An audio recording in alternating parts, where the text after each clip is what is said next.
তোকেও কতদিন পরে দেখলাম। ভিডিও কলে ঠিকমতো বোঝা যায় না। এই কয়দিনে তুই কত লম্বা হয়ে গেছিস। মেঘ হতাশ ভঙ্গিতে বলল, কোথায় আর লম্বা হলাম। এখনো আবির ভাইয়ের কাঁধ পর্যন্তই পৌঁছাতে পারলাম না। কাকিমণি নরম স্বরে বললেন, আবিরের মতো লম্বা হতে হবে না। যেটা আছিস একদম ঠিক আছিস। ঘরে চল। মেঘ ঘরে এসে সোফায় বসলো। মোজাম্মেল খান আর আলী আহমদ খান গল্প করছেন। তানভীর আবির কেউই পাশে নেই। খানিক বাদে মালিহা খান শরবত নিয়ে আসলেন। বড়দের গল্পের মাঝে মেঘকে খুব বেমানান লাগছে, তাই মেঘ শরবতের গ্লাস হাতে নিয়ে পাশের রুমে গেল। মিম আর আদি সেই রুমের বিছানায় বসে গল্প করছিল। মেঘ যেতেই বলল, আপু, বসো এখানে। তোমার সাথে অনেক গল্প আছে। আমরাও কতদিন পরে একসাথে হলাম। আদি বলল, আপু, তুমি খুব সুন্দর হয়ে গেছো, একদম পরীর মতো। মেঘ এক চুমুক শরবত মুখে দিয়েই থমকে গেল। আবির তখন দরজায় এসে দাঁড়ালো। দরজার দুপাশে হাত রেখে দৃঢ়কণ্ঠে বলল, আদি, তোর আপুকে সামলে রাখিস। পরি বলে সম্বোধন করেছিস। পরীর পিছনে জিনেরা ঘুরলে তোর দেখে রাখতে হবে। মেঘ চোখ বড় করে তাকালো। আবির মুচকে মুচকে হাসছে। মেঘ নির্বাক চোখে তাকিয়ে আছে। আদি বলল, তুমি চিন্তা করো না ভাইয়া। আমি থাকতে আমার আপুর দিকে কেউ নজর দিতে পারবে না। আমি সব সময় আপুর সাথে সাথে ঘুরবো। আবির শান্ত কণ্ঠে বলল, ঠিক আছে, সময় হলেই দেখা যাবে।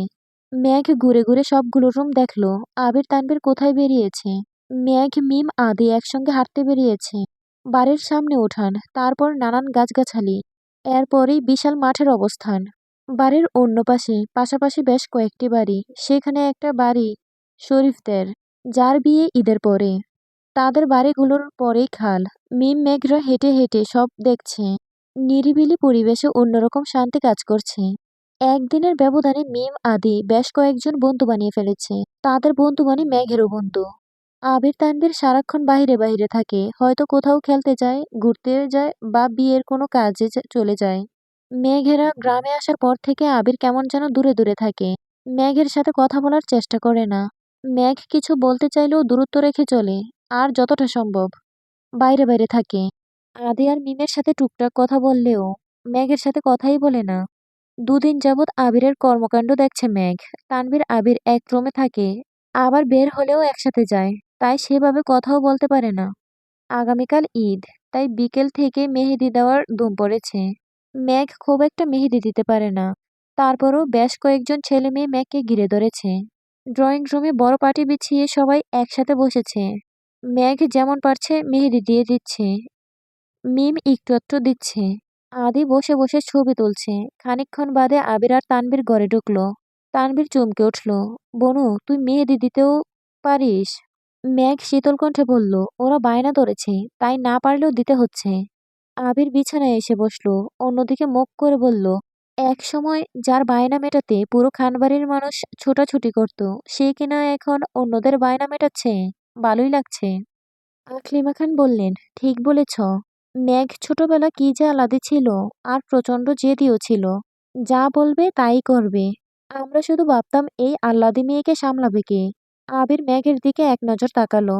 পরনে হালকা কালারের থ্রি পিস, গলায় স্বর্ণের একটা চেইন, যার মধ্যে এম অক্ষরের একটা লকেটও আছে।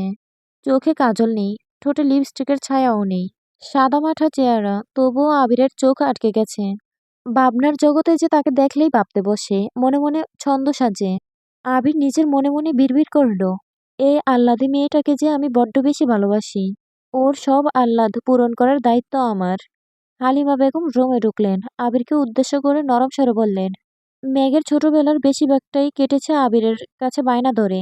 আবির কত ধৈর্য নিয়ে বোনের সব বায়না পূরণ করত।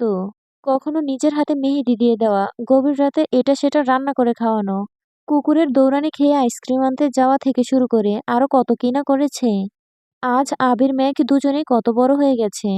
মেঘ মনোযোগ দিয়ে মেহেদি দিচ্ছিল। আম্মুর কথা শুনে অবাক চোখে চাইল। আবির মৃদু স্বরে বলল, মামুনি, তোমার মেয়ের কিছুই মনে নেই। ও আমাকেই এখন ঠিকমতো চেনে না। যতবার দেখা হয় কিংবা কথা হয় শুধু বলে, কে আপনি। মেঘের নজর পড়ল আবিরের দিকে।